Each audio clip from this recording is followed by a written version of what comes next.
আমার ছেলে তো এরকম আছে না, তারা যখন রিমান্ডে নিছে তখন যখন কোর্টে উঠাইছে তখন সে দিব্যি ভালো মানুষ।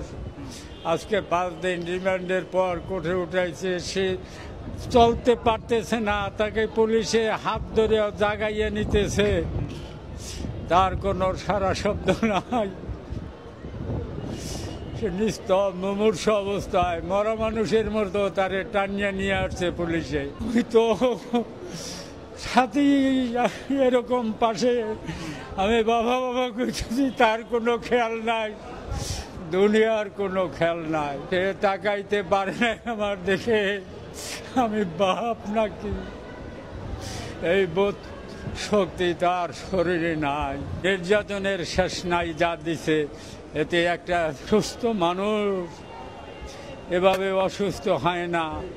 যে নির্যাতন করছে তার শরীরের কিছু নাই।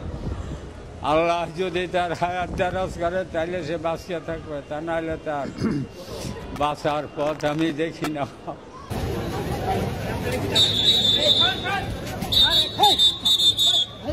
সবার কাছে আমার একটাই অনুরোধ, এই ভিডিওটা যত বেশি পারবেন সবাই শেয়ার করে দিবেন।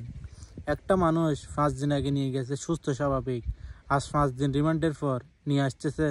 দেখছেন আপনারা সবাই, নিজের দাঁড়ানোর কোনো ক্ষমতা নাই, পুলিশ তাকে টেনে টেনে নিয়ে যাচ্ছে।